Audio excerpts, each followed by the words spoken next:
Fala, povo lindo, como que vocês estão? Vocês estão bom, gente? Meu nome é Jéssica e esse daqui é o Finanças e o Reino. Aqui eu vou falar com você, jovem cristão, sobre finanças, empreendedorismo, planejamento financeiro, economia, investimento, propósito e tudo mais que envolve a sua vida financeira sendo um jovem cristão.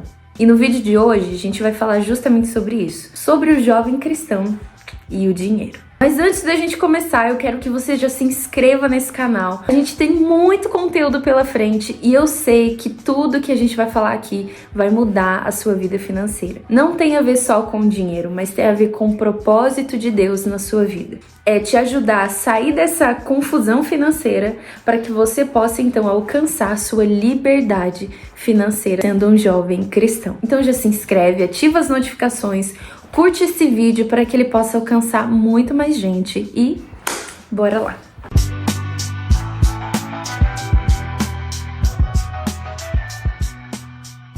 Eu quero começar te perguntando, o que você acha?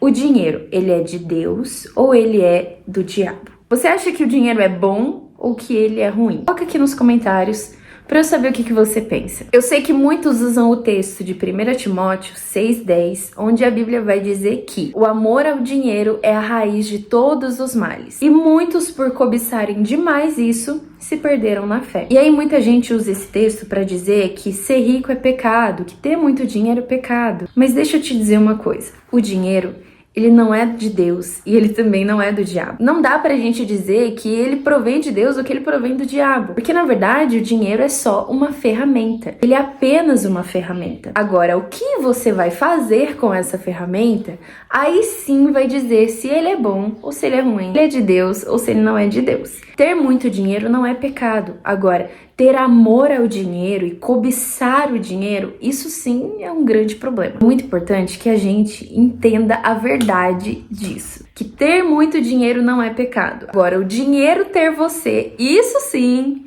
é um grande problema. Porque lá diz que o amor ao dinheiro é a raiz de todos os males. Não é o dinheiro que é a raiz de todos os males. É o amor ao dinheiro. E aí, cobiçando demais isso, né? Ele diz depois que por cobiçarem demais, muitas pessoas se perderam na fé. É quando o dinheiro ele se torna o primeiro lugar no nosso coração, no lugar de Deus, no lugar do propósito de Deus na nossa vida. Aí sim, isso vai ser um grande problema. Como eu sei que você, agora que você entendeu que a raiz de todos os males é amar ao dinheiro e não ele em si, é importante que você entenda também que, como jovem cristão, você pode ser muito próspero financeiramente, contanto que você entenda o propósito disso, contanto que você entenda o que Deus pensa sobre o dinheiro. A gente já falou aqui sobre esse texto em específico, 1 Timóteo 6,10. Agora eu quero te lembrar de um outro texto que também é muito usado para falar que ser rico é um problema, que ter muito dinheiro é um problema, e esse texto tá lá em Lucas 16,13, onde ele vai dizer que ninguém pode servir a dois senhores, porque ou amará um ou odiará outro. Então, a gente não pode servir a Deus e ao dinheiro. E muita gente usa esse texto para dizer, tá vendo? Ter dinheiro é pecado, ser rico é pecado. Calma! Não é sobre isso que o texto está dizendo. Ele está dizendo que é impossível servir a dois senhores. Eu acho muito interessante que aqui Jesus ele coloca o dinheiro como um senhor. E unindo, né, ao outro texto que a gente falou, isso faz todo sentido. O amor ao dinheiro se torna a raiz de todos os males é porque ao invés de você ter controle sobre o dinheiro, ele tem controle sobre você. Aí ele se torna o seu senhor. Não que a gente literalmente vai olhar para o dinheiro e falar, você é o meu senhor. Não é assim que acontece, né? Óbvio. Mas as nossas atitudes acabam evidenciando isso, que agora, ao invés de Deus ser o nosso senhor, o dinheiro e a cobiça e ter as coisas, isso acaba sendo o primeiro no nosso coração. E é por isso que ele fala que é impossível você servir a Deus e também servir ao dinheiro. Você precisa escolher entre um e outro. Não é que é um problema ter muito dinheiro ou ser rico. O problema é quando o dinheiro se torna um senhor no teu coração. Quando você não entende qual é o propósito do dinheiro, o que Deus pensa sobre isso e o que ele pensa sobre isso na sua vida. O que eu acho muito legal é que a Bíblia, ela deixa tudo muito claro.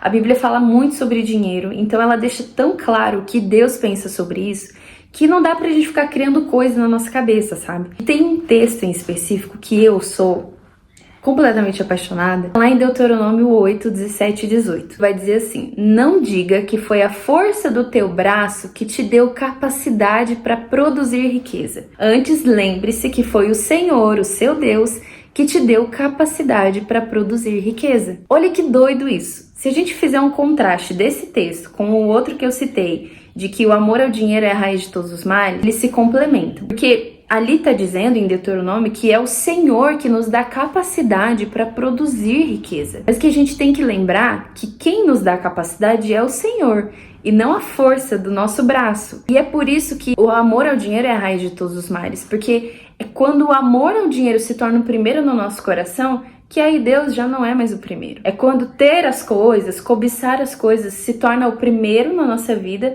e não propriamente o Senhor. Mas ele deixa claro que o Senhor nos dá sim capacidade para produzir riqueza. A gente só precisa lembrar que quem faz isso é Ele e não a força do nosso braço. E eu acho isso demais. Tudo bem, agora eu já entendi que ter muito dinheiro não é pecado, que o dinheiro é apenas uma ferramenta e o que eu faço com essa ferramenta vai dizer se isso é bom, se isso é ruim. Ok, eu já entendi tudo isso, mas como que eu, sendo um jovem cristão, uma jovem cristã, vou viver numa sociedade onde o materialismo e o consumismo, mil formas de fazer dinheiro, tá aí em todo lugar? Qual é o equilíbrio entre essas coisas e aquilo que Deus quer de verdade? Então vamos lá, a primeira coisa é que de fato tudo precisa ter um equilíbrio. Eu sei que você tem o desejo de, sei lá, comprar um carro, tirar sua carta, eu não sei, fazer um curso específico, viajar para tal lugar, desejos ou até de coisas materiais que você queira comprar. Mas tudo precisa ter um equilíbrio. Então vamos entender isso direito. A primeira coisa que você precisa entender é que para equilibrar todas essas coisas, você precisa ter um bom planejamento financeiro. Um planejamento financeiro que está alinhado à sua meta de vida, ao seu propósito e aquilo que você tem como plano de vida.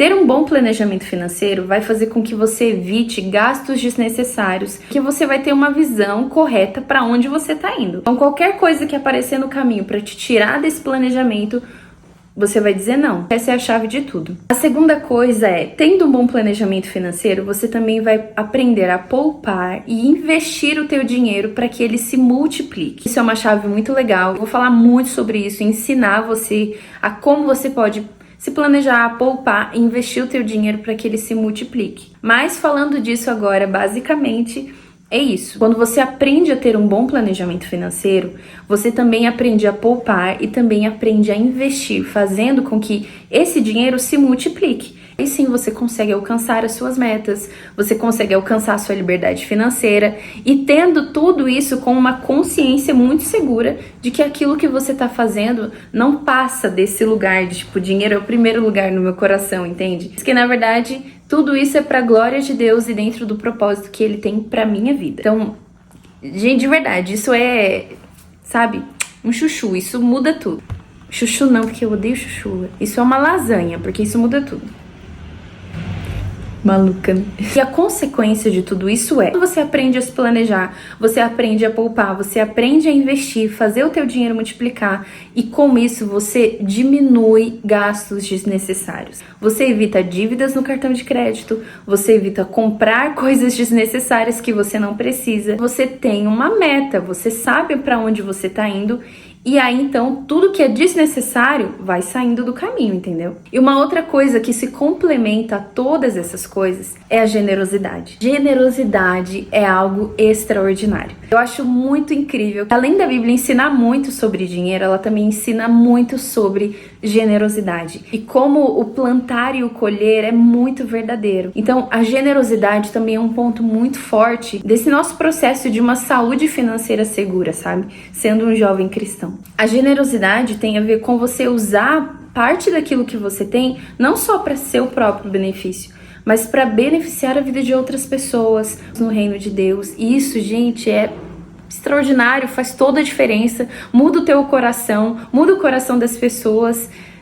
É incrível, para mim isso é incrível. Para mim eu acho que a generosidade é um dos pontos mais fortes, assim, quando se fala de uma vida financeira para um cristão, principalmente pra gente que é jovem. E além de todo esse combo que eu falei, uma parte muito importante é que quando você tem todas essas coisas unidas, você aprende a viver com contentamento. Ou seja, você tem uma meta, você tem um planejamento e você vai buscando esse planejamento até alcançar ele. Mas mais do que isso, você também vai aprendendo a viver com aquilo que você já tem. Porque às vezes a gente tá, sei lá, assistindo um vídeo no YouTube e aí aparece um anúncio falando, tipo, um menino com 18 anos que se tornou milionário e aparecer ele lá com carrão e sei lá mais o que. E isso chama a nossa atenção. Mas quando a gente aprende a viver com contentamento, ou seja, aprende a viver com aquilo que a gente tem, tendo uma meta para ser alcançada, de algo maior, de algo melhor, isso mantém a nossa consciência segura em Deus e também segura de distrações que vão vindo no meio do caminho. E é muito doido, gente, porque, olha, eu acho que planejamento financeiro, você aprender a se planejar, amar isso, sabe? Isso muda tudo, isso muda a nossa motivação. Porque falando de motivação, quando as nossas motivações elas estão erradas, isso pode muito bem nos tirar, além de nos tirar do Senhor, nos tirar do nosso propósito de vida. Não só falando sobre dinheiro, mas pensa aí, você na sua vida. Quantas vezes uma motivação errada te afastou dos propósitos de Deus para você? Quando você queria muito, muito, muito uma coisa e não era aquilo que Deus queria para você naquele tempo, naquele momento, isso te atrapalhou muito, te atrasou muito, isso é muito ruim. Então, quando a gente mantém o nosso coração alinhado, sabe, às motivações certas, não tem como dar errado. Eu acredito muito que quando a gente coloca o Senhor em primeiro lugar na nossa vida, todas as outras coisas, literalmente, são acrescentadas. E Ele vai nos ajudando no nosso processo a entender o que Ele quer, a entender quais são os pensamentos dele sobre todos os assuntos que envolvem todas as áreas da nossa vida. Então, manter a tua motivação correta dentro desse assunto, que é as suas finanças, o dinheiro que você ganha, isso também é importante, assim, demais, gritantemente. E eu posso te contar um segredo? A gente tem uma grande oportunidade, assim, na nossa mão, sendo um jovem cristão. A gente pode ser a diferença no mundo de iguais. Como assim a diferença no mundo de iguais, né? Nesse momento, a gente tá numa geração onde tantas coisas têm acontecido, onde conquistar as coisas se tornou a primazia no coração de todo mundo. E a gente pode ser o diferente no mundo de iguais, sabe? Nós podemos ser ricos financeiramente, muito prósperos financeiramente, mas manter o nosso coração no lugar certo, entendendo que é o Senhor que deve ter o primeiro lugar. E eu acho, gente, que um jovem cristão próspero financeiramente, que usa o que tem para a glória de Deus, que transforma as coisas ao seu redor através daquilo que ele carrega, não só financeiramente, mas dentro de si mesmo, é alguém que pode mudar o mundo, é alguém que pode virar o jogo, é alguém que pode fazer as coisas mudarem de verdade, sabe? A Bíblia deixa claro que o mundo aguarda a manifestação dos filhos de Deus. Enquanto os filhos de Deus não se manifestam, o mundo continua caindo em profunda decadência. Enquanto o mundo não sabe lidar com o próprio dinheiro, enquanto existe tanta corrupção, enquanto existe tantas pessoas querendo passar por cima de outras para ter coisas, existem jovens cristãos que estão sendo prósperos financeiramente, que estão aprendendo a cuidar do seu dinheiro com um propósito para a glória de Deus, para servir realmente as pessoas. Isso muda tudo, não tem como as pessoas olharem para você e não verem Deus, até mesmo nessa área da sua vida. Nós podemos ser a diferença num mundo de iguais. E justamente sendo essa diferença é que a gente pode transformar as coisas ao nosso redor. Então, de todo o meu coração, eu espero que tudo que a gente for trazer de conteúdo aqui possa te ajudar a alcançar mais do que a tua liberdade financeira. É realmente você entender o seu propósito nisso. É você ver, é olhar para o seu dinheiro e encontrar nele algo que não te domina, mas que você tem domínio sobre ele, com o qual você vai glorificar a Deus. Então, eu tenho certeza que você vai ser o canal de transformação para sua família, para sua casa e para todas as pessoas ao seu redor, porque elas vão olhar para você e ver que você sabe gerenciar tão bem aquilo que você tem. Imagina as outras coisas, imagina o que você não pode fazer com tudo aquilo que está ao seu redor. Então, eu creio muito naquilo que Deus colocou dentro de você e eu espero que você também acredite nisso. Esse foi o vídeo de hoje. Eu espero que de alguma forma isso já tenha mudado coisas aí dentro de você. E eu queria que você comentasse aqui embaixo o que de tudo que a gente falou mais tocou você, o que você mais gostou de entender, se você também tem dificuldades com o gerenciamento do seu dinheiro, como é isso pra você hoje. Comenta aqui embaixo porque eu quero muito saber a sua opinião e o que você tem vivido nessa área. Então é isso, até o próximo vídeo e esse é o Finanças e o Reino. Eu queria pegar esse povo que fica andando com essas motos, sabe? Fazendo isso. E eu queria ser tipo um Magneto, sabe? E pegar assim a moto dele e fazer assim. Pum. Eu ia descer ele no chão bem bonitinho, porque eu sou crente, né? Eu não ia deixar ele se esborrachar no chão. Mas eu ia destruir essa moto. Será que é pecado? Enfim. Maluca, né?